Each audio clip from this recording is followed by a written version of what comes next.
All right, friends, forget Tyson versus Paul. The real battle is between AI and Hollywood. And shockingly enough, Ben Affleck is in the corner of big tech.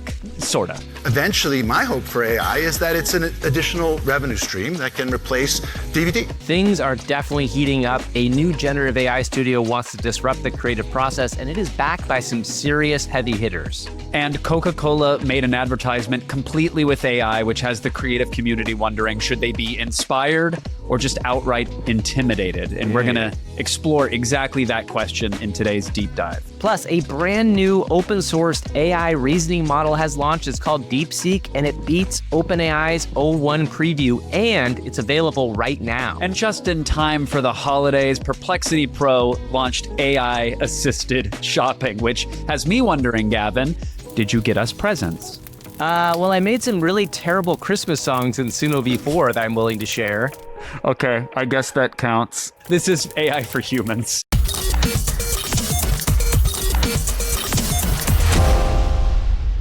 Hey everyone, welcome to AI for Humans. As we said, our deep dive today is the battle that is AI versus Hollywood. We are going to get to that topic, but first, Gavin, there were some massive stories that are shaking up the AI landscape this week. Yeah, we're going to start with a big story that just broke. It's called Deepseek, and Deepseek is a brand new AI reasoning model that's similar to OpenAI's O1 or O1 Mini that allows you to see the reasoning, unlike O1, which kind of hides it. And it's available right now. It is an AI model that allows you to ask it questions, go in and be able to have a reasoned out argument. And honestly, it's very, very good. In fact, the benchmarks on it have bested O1 preview in a lot of what they're looking at. Of course, the important thing here for us is to kind of think about how do you use something like this? Was it an animal bracket showdown? Yes, Was it yes. a death match between animals? Okay. My reasoning engine benchmark is I ask it to create a March Madness bracket of the 32 most dangerous animals in the world. And normally these are always entertaining to see. But Kev, I want to point out one thing with this particular one. It gave me the reasoning and it didn't really think that long about it because it's maybe not the most complicated discussion. But then I said, hey, take a look at this. You ended up with the African elephant versus the Asian elephant as your final answer. You know, could you think about a way to do this better? And what's so different about Deepseek versus O1 is that O1 had this deal where they weren't going to show you the machine thinking, right? For some reason, that was what they called their special sauce. And when you look at Deepseek, it actually shows you how it thinks through each question. And this is the thing that even if you don't use this, I think is worth going into because it shows you the back end of what's going on in the AI's brain as it's happening. I ran it twice and I had asked it why it ended up with the same animal in both times. And what it came out with is something that said, all right, so I'm looking at this March Madness animal tournament and the user pointed out that I ended up with the same two animals in the final and that doesn't seem right. I mean, I was supposed to make improvements based on feedback, but clearly something's off if the final is the same. Let me think about what might have gone wrong. First, I need to recall the initial setup. There were 32 animals, blah, blah, blah, blah, blah. So it kind of shows you how the AI... I like you, yada, yada, the majesty that is the whole reason we're discussing this thing. Like, wow, it's incredible. A peek behind the curtain, blah, blah, blah, blah, blah. Oh, it's a crocodile now. Thanks, AI. No, yes, of course. And also, I'm sorry, Deepseek, for wasting your precious compute on this terribly dumb question. But it just is an interesting thing that everybody should understand because now you can see what a high-level reasoning model is actually doing behind the scenes. Someone on the Singularity Reddit, Gavin, did the strawberry test, which is where you ask it how many R's are in the word strawberry. And in the sort of chain of thought reasoning that's coming out of this thing, it's going letter by letter. B, not an R. E, not an R. R, oh, that's the second R. When it gets to the third R, the chain of thought there is, wait, there's a third R? And just the notion that the machine is looking at the thing and reacting like a human would, not like, ooh, a third R. It is even shocked by its own reasoning as it goes through. We anthropomorphize these things a lot, but I don't know, there's something that feels very human about this. We were saying that we believe the reason OpenAI was hiding those steps was that there's really nothing proprietary about applying this sort of logic to get more knowledge or capabilities out of a model. Do you think that's exactly what we're seeing right here? It sure seems like that. Now, we'll see. This may foster the release of O1, the official model. There's been a lot of rumors about it, but I still think they're holding on to that for the ChatGPT anniversary. I have a feeling that O1 is going to come out and still be significantly better on benchmarks than this Deepseek is, but like I think kind of yes, right? I think that there the moat for this may not be as big as we thought, and that might have been why OpenAI wasn't showing these steps. And by the way, supposedly this model can be jailbroken pretty easily, so maybe part of it was that. So I'm not sure. We'll see what happens when the official O1 drops. We'll see if those Asian elephants are making thermite anytime soon. We'll test those guardrails. By the way, I also never knew that elephants are clearly the most dangerous animals in the world when you compare them for size. I would have thought maybe polar bears or something else, but the elephant is just the king of the king, and there's no reason why we as a species exist.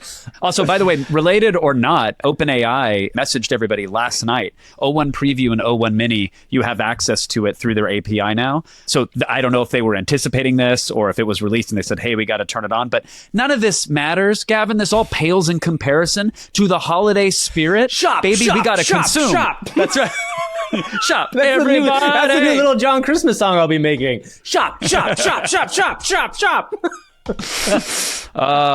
the windows, deck the halls. Anyway, Perplexity Pro, which is their subscription product, they launched shopping or buy with Pro via Perplexity. So what is this? Well, this is using AI to crawl supposedly non-sponsored articles and information sources to gather the old non-spawn waters. The old non-spawn. It trawls through them, but it can help you search for anything. And if you look at their little teaser video, Gavin, it's, do you want headphones or do you want a festive disco ball? This thing is going to collate and condense lists, make recommendations. Just like any other capable AI assistant, you can ask a follow-up. So if you say, hey, I want great wireless headphones for working out, it'll give you those. And then you can follow up and say under $100. And it will adjust the list accordingly. But what I thought was really fascinating, two things. One, buy with Pro, free shipping on anything that is supported through Perplexity Pro. Obviously, you have to give them your info, your credit card info, and your address and whatnot. They're saying any product that you come across that's supported, you just click buy and you don't worry about anything else. Perplexity Pro will go out, make the thing. It'll even look for the best price if available for you. So I thought that was pretty fascinating. Yeah. It wasn't just, hey, we're aggregating shopping links. It was, we're actually making a real concerted effort to be the provider for this experience. And then the merchant program as well, free to sign up. If you have something to sell, they're basically saying, go to Perplexity, give them the info, integrate with their merchant program, and it's free for now, but your products will get a sort of a featured listing or a highlight because you support it. That reminds me, I've been thinking about making my Christmas poopery, so maybe I'll try to do that and get it up on Perplexity. Wait, poopery is this like is a festive pine cone scent to spray onto the bowl? Yes, festive poopery.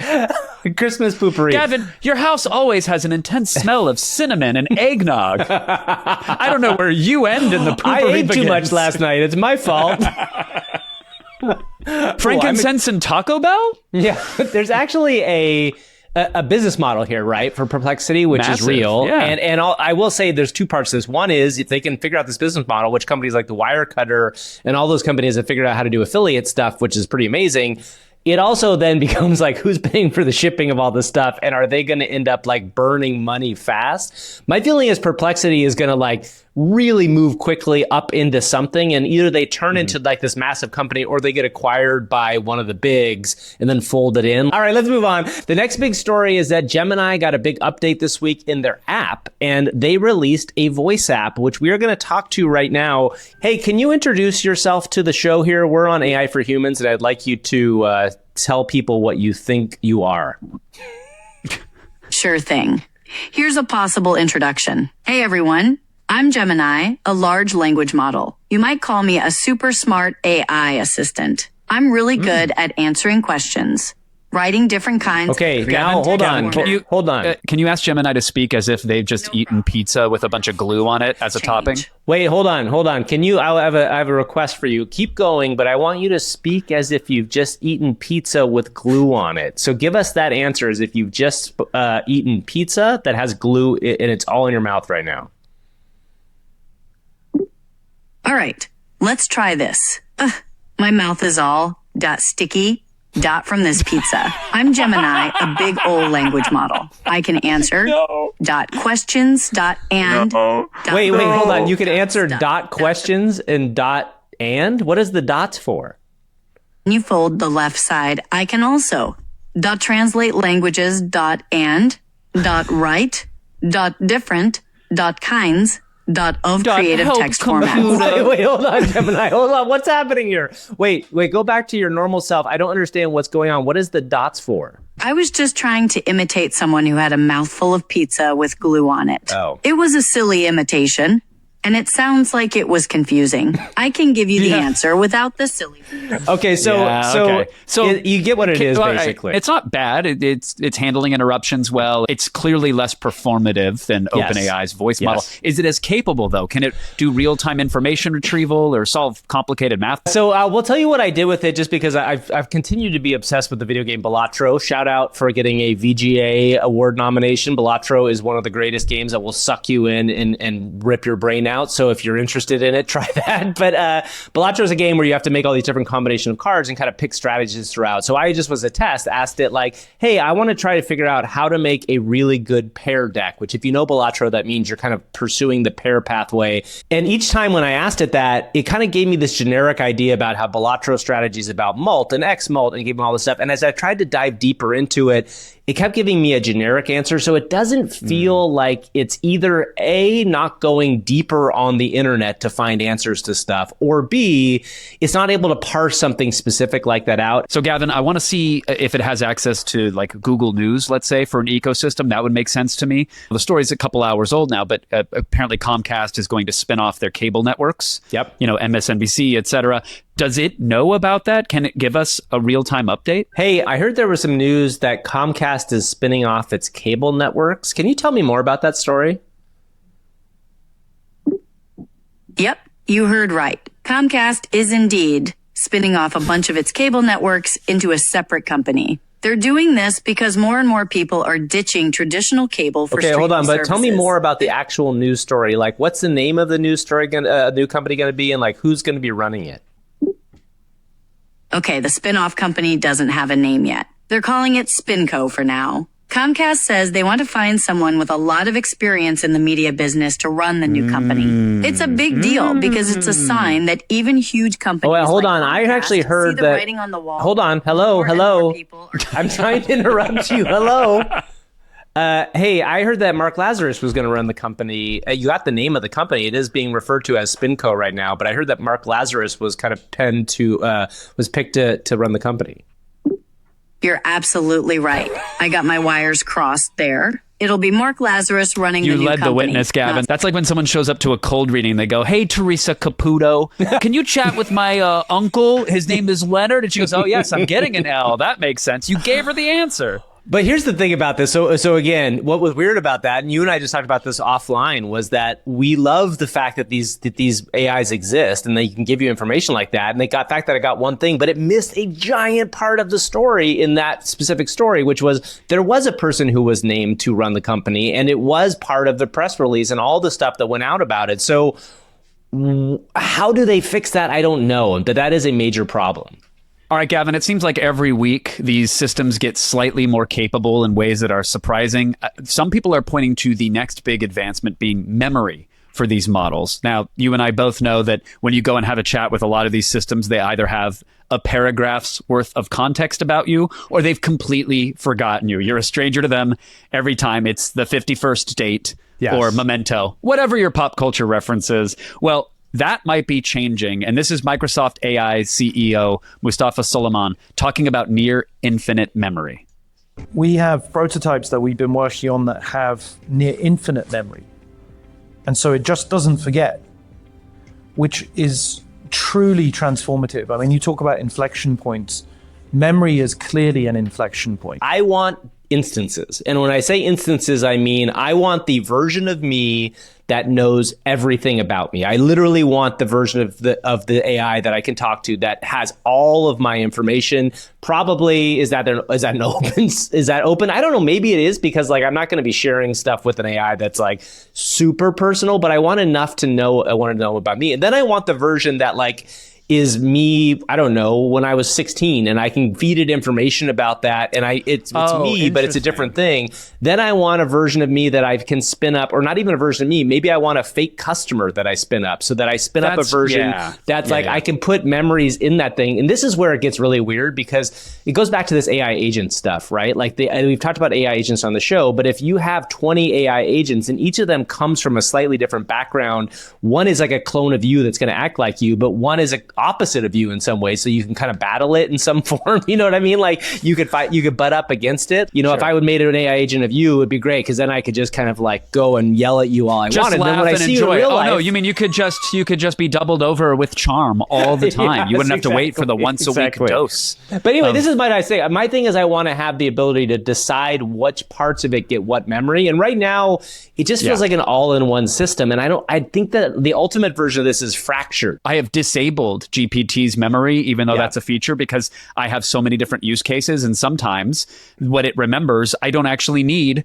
for what I'm having a conversation with. So I think you're right. Give me sandboxes, give me instances, give me apps, however you want to call it. Exactly. But let one be my medical advisor, which knows everything about my personal health history. Let another be for AI for humans, and it knows that everything we're discussing is in context of a podcast. That'd be super beneficial for it to remember 100%. every discussion we've ever had or character we've had on. And instead of it being like, oh, it forgot because I'm 1,000 characters deep. Imagine we could just click and drag every episode, every conversation, every Google Doc we've ever had, slam it in there. Now, suddenly, we have a very valuable repository to go back to all the time. Yeah, and that's what's right now. We're at like the stage of the computer revolution when like computers started being able to play programs, right? The computer itself was not remembering things on its own. You were having to plug the disks into the computer, and each time it ran that disk, it would run something. That's where we are right now with AI. So when we start to get more capable with the kind of around the program stuff, that's when we're going to start to feel these things really take off. Yeah, and if all of this feels daunting to you, if you feel like you're gasping for air and mostly getting seawater, I totally get it.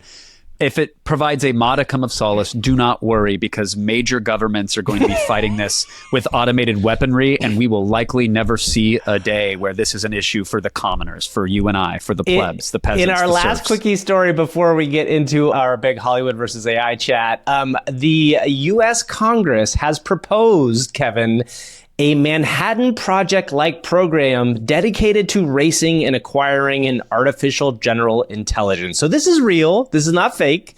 This is a big deal that is happening right now in the government, and we all know what's going on in the government. There are television personalities that are going to be running our entire government. Dude, the final season of this country is stacked. So this is a breaking story from this week that the U.S. is actively pursuing what they call a Manhattan Project-like event. And the Manhattan Project, if you remember, is how we got to nuclear weapons in Oppenheimer. The entire movie was about the Manhattan Project. So this is essentially about rallying the entire country around getting to AGI before other people do. This is just a big story. So it's just one last reminder that like the stuff we talk about here can often feel kind of like funny and goofy and personal for you. And that's what we try to focus on. But there's a much larger conversation happening here, which is really going to determine the future of the world, which is hard to kind of overemphasize that statement. Well, we have a new podcast launching, AI for Oligarchs, and it is a very It's very specific audience. For an audience of one. So, Gavin, it's clear the government wants the country to come together, but we want the audience to come together right now. It's our own Manhattan Project. We need you to like and subscribe to this very podcast. It costs you nothing, but it means everything to us. It's the only way we grow is when you click a bell or a thumb up or you leave a comment or you share it with your friends. It costs you nothing, but again, it means the world to Gavin and I. That's right. And if you do want to pay us some money, we do have a Patreon. You can leave us some money in our tip jar there. If you look at the link, it'll be in our show notes. But also, we are doing a special show for next week. It's Thanksgiving week here in the United States, and we are going to be doing kind of an AMA show. We want to do a catch-up show for everybody where we can kind of open up some really interesting conversations around like what's going on in the world and stuff. But specifically, we want to answer your questions. So I would love everybody who has a question for us, pop into our Discord if you're on Discord, or go to our website at aiforhumans.show and click on the contact button, and you'll send us an email and we'll get access to it directly. So let us know. Lots to consider, but we did promise it, Gavin. So I think it's time for the AI for Humans deep dive. That is AI versus Hollywood. Deep dive.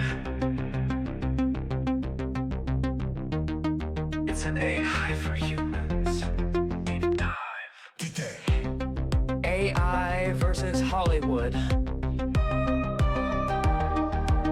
AI and Hollywood are really starting to butt up against each other. And there's a couple things we want to chat about. First and foremost, there's a brand new generative AI studio called Promise that was launched and announced this week. George Stroumboulous, the former co-founder of Fullscreen, which was a big YouTube company, Jamie Byrne, who was at YouTube forever, and then a guy named Dave Clark, who's an AI filmmaker that we've shouted on the show. He goes by @DSoul on X. I mean, what their idea here is that they are going to make a studio, kind of a traditional studio model, but using all AI tools and AI filmmakers. So the goal here is to try to both kind of lift up AI filmmakers, bring them in, find money and fund them to do different things. And they're also building a pipeline. Every week we cover all these tools, and it's 13 different user interfaces with 14 different plugins that kind of half work, but then you need 3 other AI tools to fix the thing. So they're developing a software product that they're calling Muse, M-U-S-E, and it's supposed to be a new production workflow system. Look,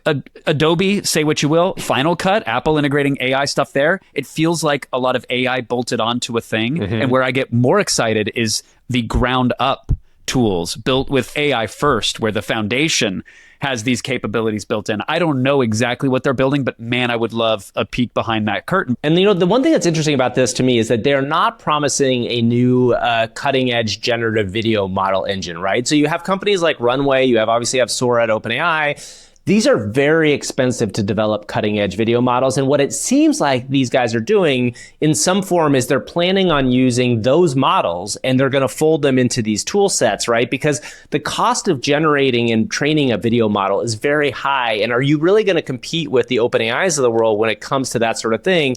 I think in general, though, this is a very exciting thing. I also expect that there will be a bunch more of these that come out. In fact, I think the interesting thing is we're going to follow up with our Ben Affleck conversation here is that Ben Affleck was interviewed at a CNBC event and really did an amazing job of kind of showing off his knowledge, what I was kind of shocked by, of this space at large. AI can write you excellent imitative verse. That sounds a little beefy. It cannot write you Shakespeare.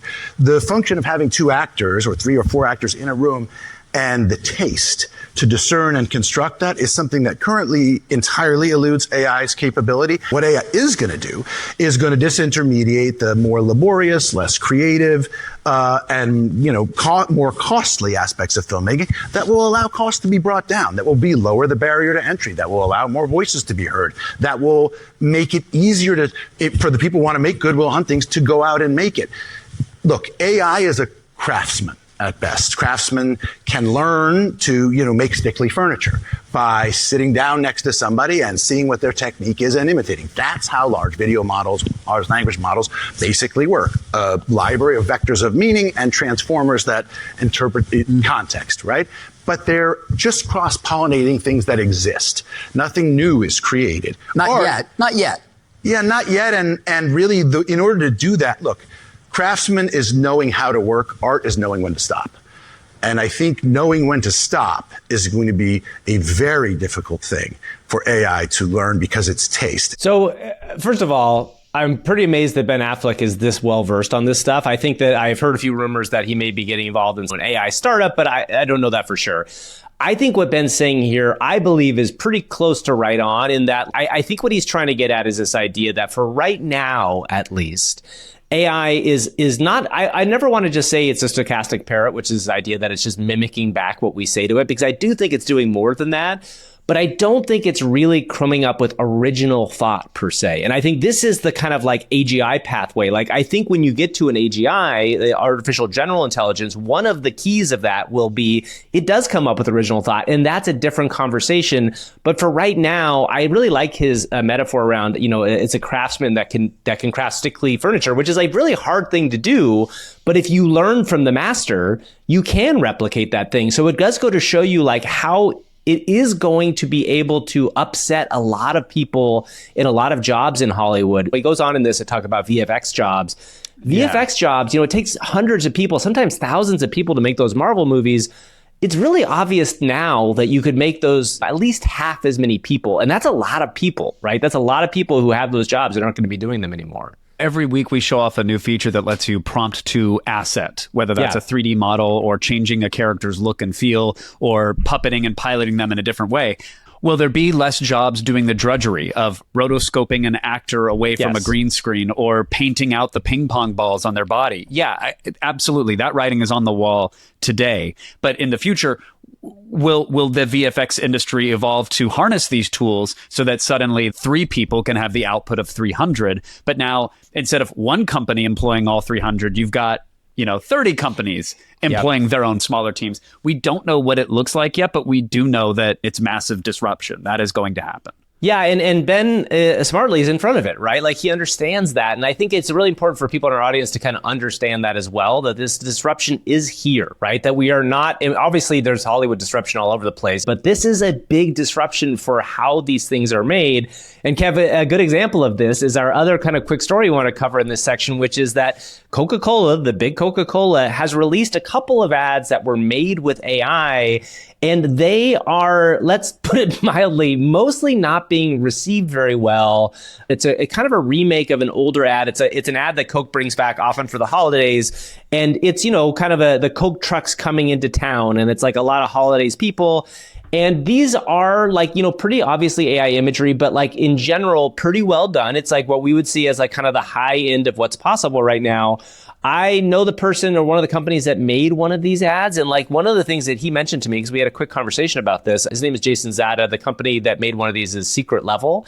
And he was telling me that these ads really tested off the roof. So that's an important thing for people to know is there might be, so on the other side of this, there's a huge uproar right now amongst the creative community about the idea that these were made with AI at all, but B, that the AI has problems still, right? Like I think, Kev, if you look at these ads, there are clearly issues you can see within them still that are AI. I think it's interesting. I think we would say clearly because we look at a lot of AI imagery every day, but let's not forget Shrimp Jesus gets shared on Facebook. That memes of golden retrievers with life vests carrying babies through floodwaters actually get, that's real, Kevin. I know that's real. Those golden retrievers, I've seen them in my dreams, Kevin. They definitely are Air real. Bud in the off season is very capable. He's doing a lot of search and rescue. How come Air Bud never did like a serious action movie, which was like Air Bud to the rescue? Do you think that exists somewhere?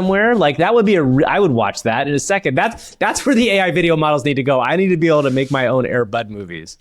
Not that we're digressing here on this very important and serious topic, but I think, again, you and I and maybe a certain AI bubble would see this and go, oh my God, terrible. But if you actually click through all of the articles advertising headlines like Coca-Cola ad fizzles out or blowback from consumers, whatever that is, all of the sources for the negative reaction seem to be social media posts like X or Threads with people saying, this is the worst timeline, AI never, stolen art, et cetera, I'm going to go drink something else.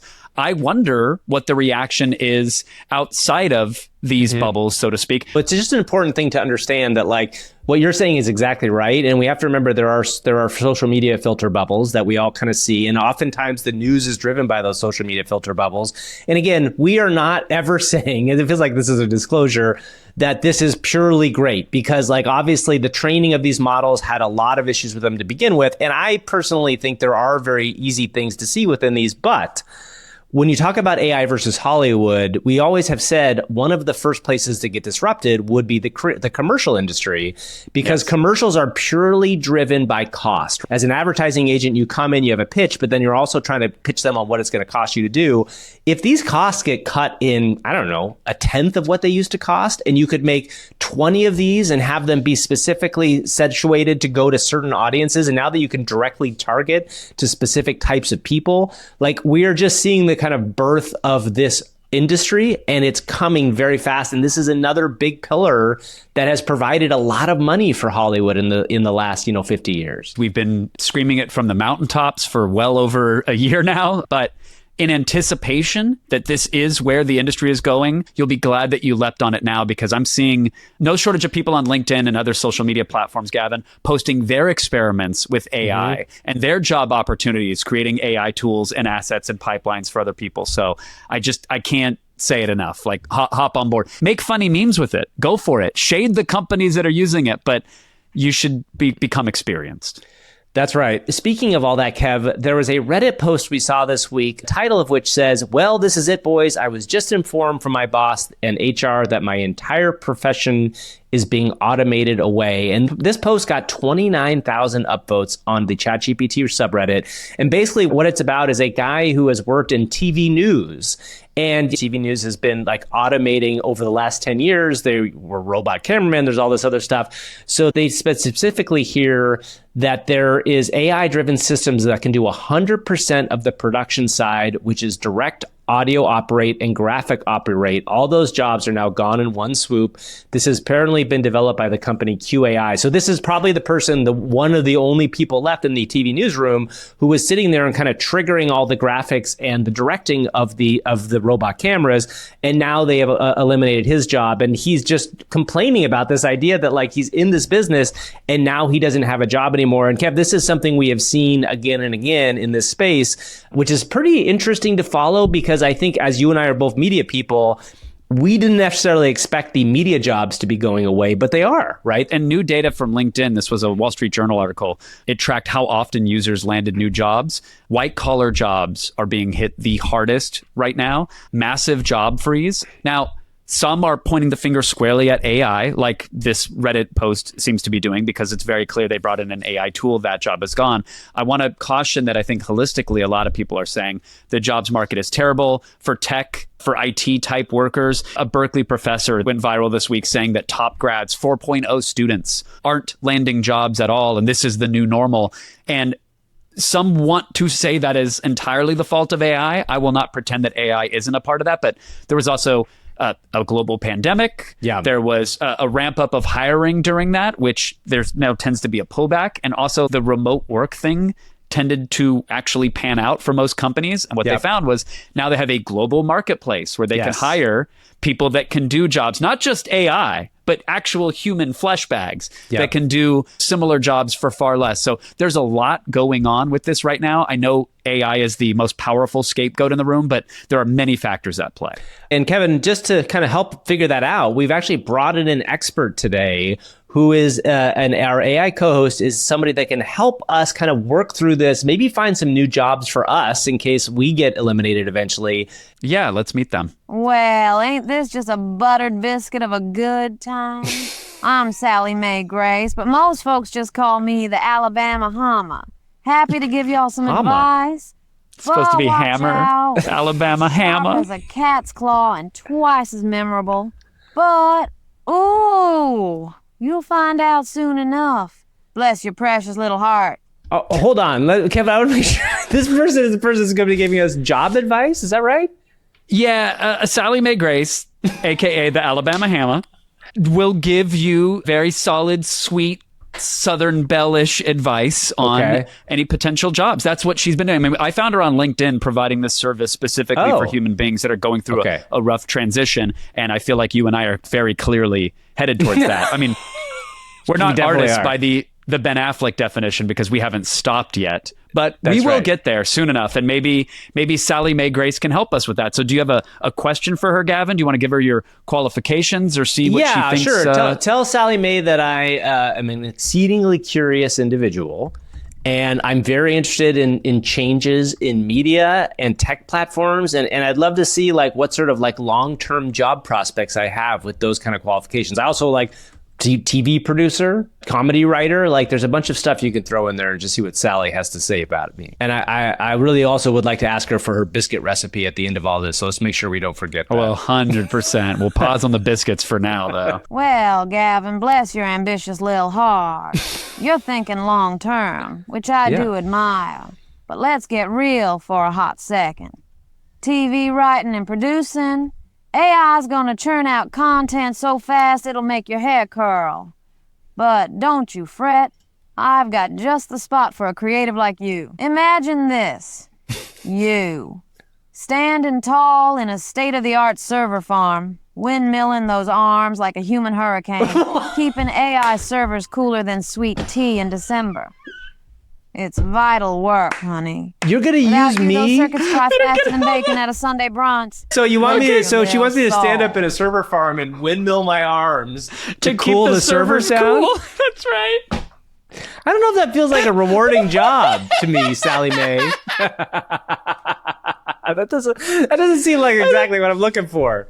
She put down her parasol and gave you a little pat on your head. Let's see what she comes up with for you now, Kevin. Let's see what you get to do. Yeah, let's see what you get to do. Great. Ask her about what your job will be. All right. Well, I'm a former C-list celebrity and a host of Tier 3 Platinum Plus digital cable TV shows. So let's see what we've got. That's a nice description of you, at least. Well, now, Kevin, sugar, you are just a dreamboat, aren't you? Oh. A real household name for folks with the premium package on cable back in, what, 2007? Mm-hmm. Yeah. Oh, bless your shiny little star, still twinkling faintly in that night sky. Great. But here's the rub, darling.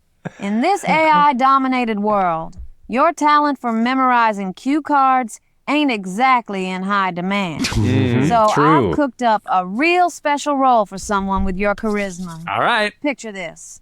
You, in a glorious, fluorescent-lit ant farm museum, narrating the daily lives of ants to an audience of possibly 3-grade school kids and their half-interested chaperones. Important work, sugar. For an audience of possibly 3 grade school kids and their half-interested chaperones. You're gonna narrate the lives of ants in an ant farm. Well, look, AI's got some great jobs for us, Kevin. Would do it. It's clear. It's if very clear. WME called me today, Gavin, I would first have a heart attack and secondly, take the ant gig. Take the ant gig, Kevin. It's the only thing that's happening nowadays. The ant gig thanks. is it.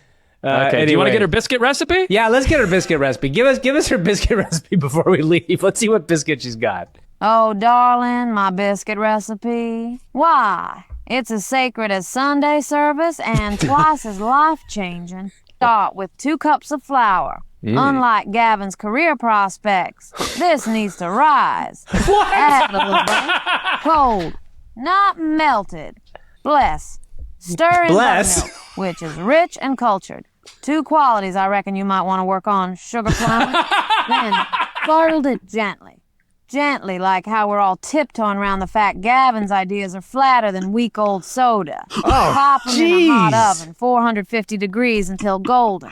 Just like my biscuits, Gavin. Maybe someday you'll rise, too. Wow. Sally Mae. God, really? I'm not employing Sally Mae anymore. You are out.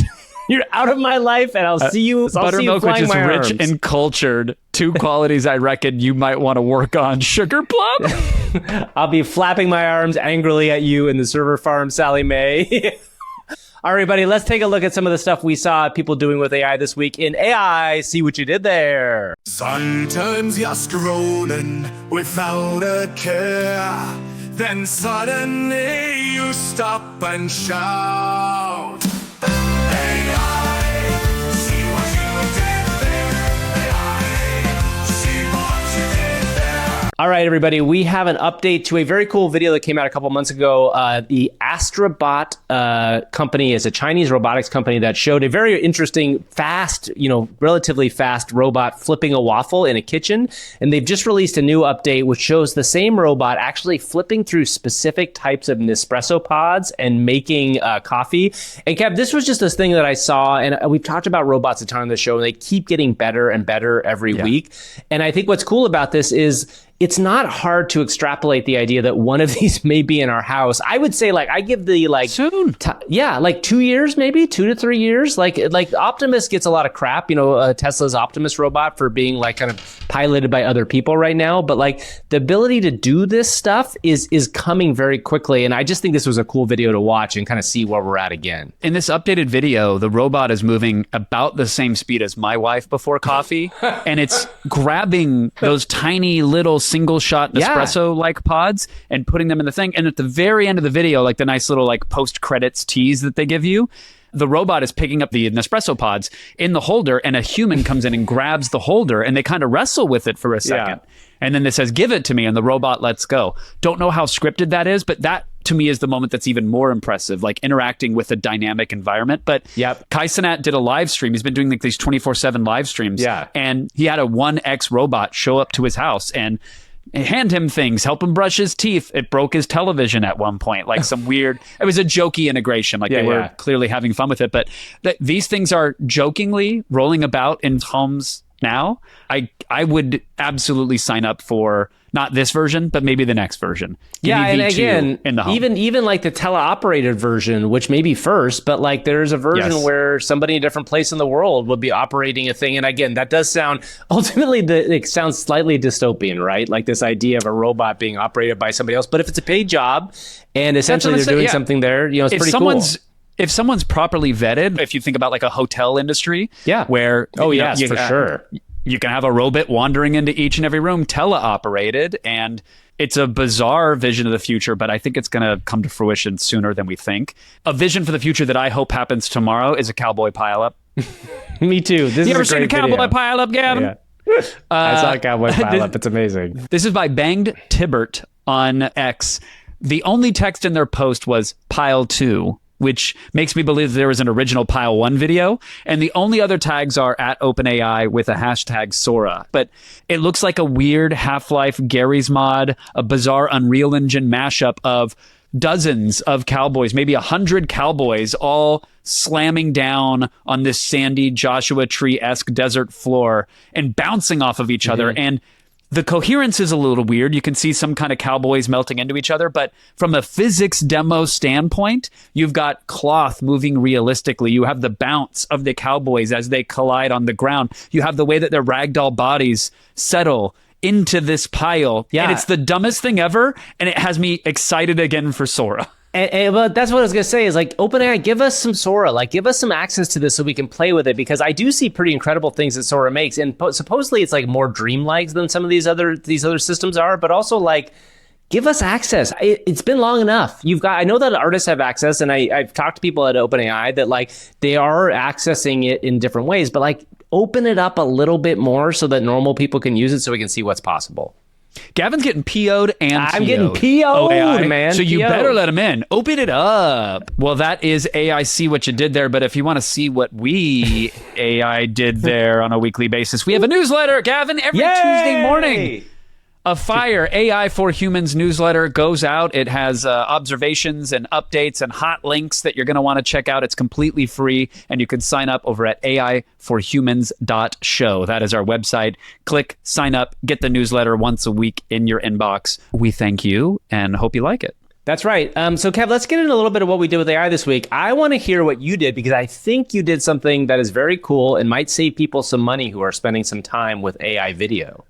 This is not a very, very sexy anything, but it is a damn useful one, and I hope it's on everybody's radar because it's really, really impressive. It's called Clarity Refiners, and it's a free upscaling AI that you can run locally on your machine. That means you can take a low resolution, dusty, scratchy, wonky image and make it look ultra high res. And it runs for free, and it runs pretty fast, whether you're on Windows or Mac or Linux. So you can go search the web for Clarity Refiners. We'll put a link in the show notes. You can go download the GitHub and try to install it, or you can go to the program that we love to evangelize pretty much every week. Hashtag not an ad, but Pinocchio.computer is a piece of software that will let you run AI tools and applications very easily, one click. I used Pinocchio.computer to run Clarity Refiners, and I sent you some examples, Gavin. I took old video games like Doom 2 or Day of the Tentacle, some blocky, pixelated messes, and up-res them in seconds to really high-res, full-screen artwork.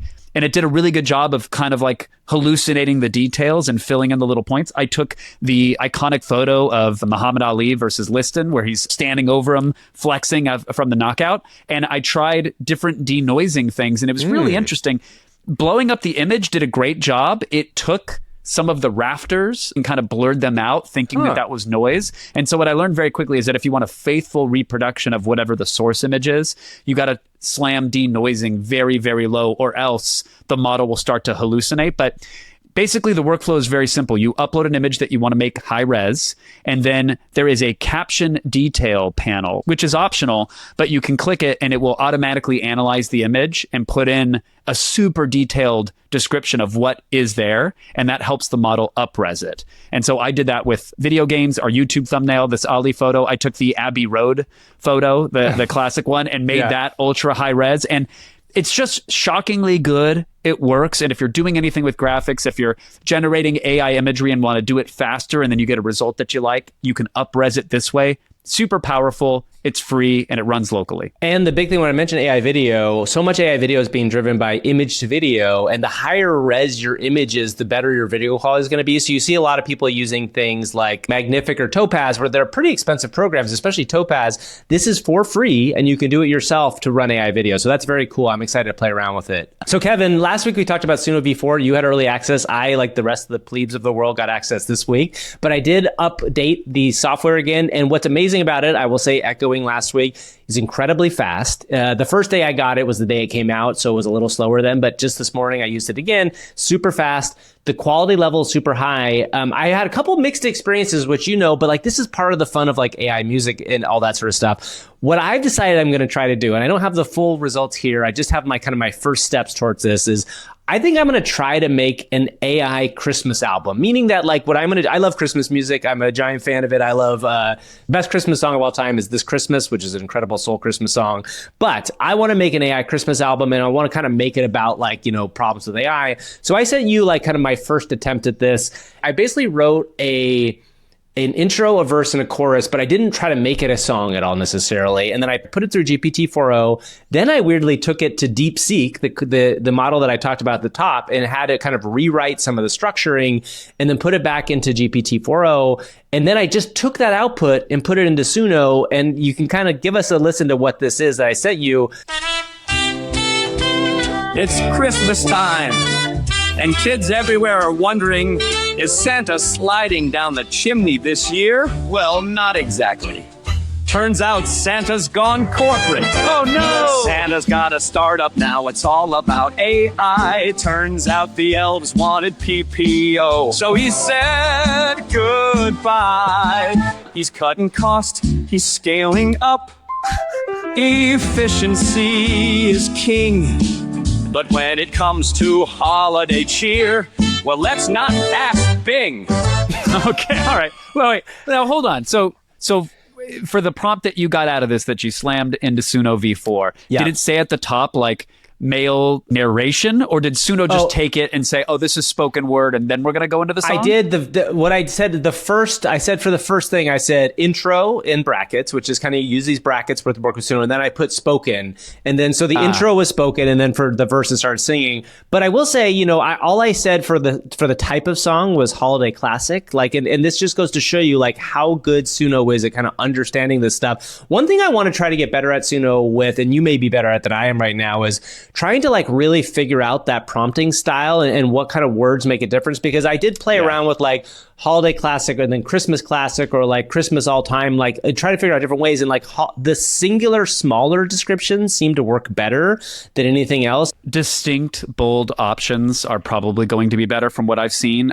Using brackets will really help steer the generation of the song. I makes sense that you said intro spoken word, because I was like, wow, that was a bold choice for it to make, but I like knowing that that was your human nudge. But I recommend not only people play with V4, obviously, but there's an explore option on the Suno website. But when you click it, it gives you a massive wheel of all these different songs that are being generated in the platform. And if you just click on through, it's updated for V4 now.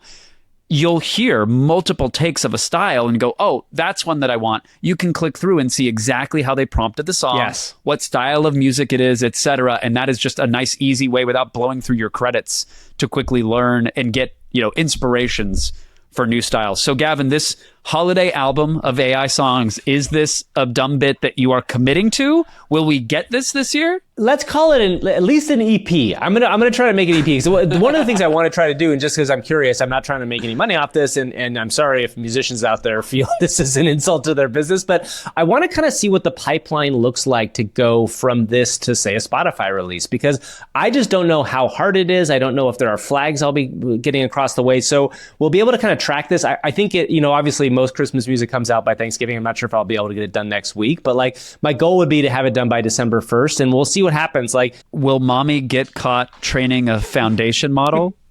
I don't know. Instead of but kissing, I definitely think what is mommy going to get caught doing? Jensen Baby is something I've been thinking about. Like, Jensen Baby, bring me some H100s tonight. So definitely something I've been considering in my brain right now. Let's just put it that way. I hate that song, by the way. If there's not much worse Christmas song besides Santa Baby, maybe the one about losing your teeth. But we have to get a Grok the Halls that is has no concept of what Christmas Grok is. the Halls. Yeah, it's a caveman singing it. I would think what you would need to do, I don't think you'll be able to prompt caveman, because I bet going into the model there wasn't a lot of now that's what I call cave music volume whatever.